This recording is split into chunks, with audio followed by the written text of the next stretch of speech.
Hi friends, welcome to my channel. ఏపీలో మందుబాబులకు ప్రభుత్వం good news చెప్పేందుకు సిద్ధమైంది. ఈ నెల 12న చంద్రబాబు ముఖ్యమంత్రిగా ప్రమాణ స్వీకారం చేయనున్నారు.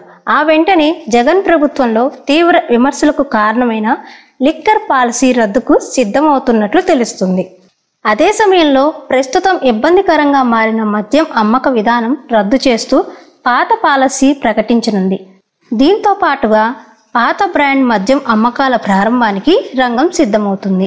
లిక్కర్ లవర్స్ కు గుడ్ న్యూస్ చెప్పేందుకు ఏపీలో కొత్త ప్రభుత్వం సమాయత్తం అవుతుంది. ముఖ్యమంత్రిగా చంద్రబాబు బాధ్యతలు చేపట్టిన తర్వాత ప్రస్తుత లిక్కర్ పాలసీ రద్దు దిశగా నిర్ణయం ఉంటుందని తెలుస్తుంది. ప్రస్తుత లిక్కర్ పాలసీ పైన పెద్ద ఎత్తున అవినీతి ఆరోపణలు ఉన్నాయి. నాసిరకం మద్యం అధిక ధరలకు విక్రయిస్తున్నట్టు మందుబాబుల్లో ఆగ్రహం ఉంది.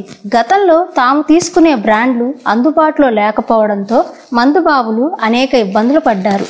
ఊరు పేరు లేని బ్రాండ్లు తెచ్చారంటూ అప్పటి విపక్ష నేత చంద్రబాబు కూడా ప్రతి సభలో విమర్శలు చేస్తూ వచ్చారు.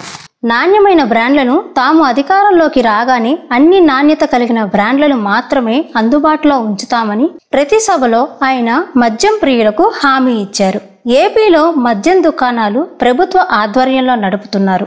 కొత్త ప్రభుత్వం ఈ విధానం రద్దు చేసి తిరిగి ఆక్షన్ ద్వారా బార్లు, మద్యం దుకాణాలు కేటాయించాలని నిర్ణయించినట్లు తెలుస్తుంది. దీనివల్ల మద్యం ద్వారా వచ్చే ఆదాయం భారీగా పెరుగుతుందని ప్రభుత్వం భావిస్తుంది. ఇందుకు సంబంధించిన కసరత్తులు ఇప్పటికే ఎక్సైజ్ శాఖ ఉన్నతాధికారులు ప్రారంభించినట్లు సమాచారం. ప్రైవేట్ వ్యక్తులను మద్యం దుకాణాలకు అప్పగించడం ద్వారా ప్రభుత్వానికి ఆదాయం పెరగడమే కాకుండా మద్యం రేట్లు కూడా తగ్గుతాయని భావిస్తున్నారు. అదే సమయంలో జగన్ ప్రభుత్వానికి మందు అందుబాటులో ఉన్న విధంగానే మద్యం బ్రాండ్లు మందుబాబులకు అందుబాటులోకి రానున్నాయి. ప్రస్తుత డిస్టరీలను రద్దు చేస్తూ తిరిగి కొత్త మద్యం దుకాణాలను డిపాజిట్ ధరలను నిర్ణయించనున్నారు.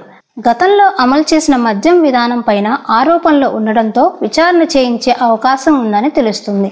అయితే కొత్త ప్రభుత్వం వస్తూనే పాత మద్యం బ్రాండ్లను అందుబాటులోకి తీసుకురావడంతో మందుబాబులకు రిలీఫ్ దక్కనుంది. సో ఇది ఫ్రెండ్స్ ఇవాల్టి వీడియో. ఈ వీడియో మీకు నచ్చినట్లయితే లైక్ చేయండి. అలాగే ఈ వీడియో ఎవరికైనా యూజ్ అవుతుంది అనుకుంటే వాళ్ళకి తప్పకుండా షేర్ చేయండి. ఇంకా నా ఛానల్ని సబ్స్క్రైబ్ చేసుకోవడం మర్చిపోకండి.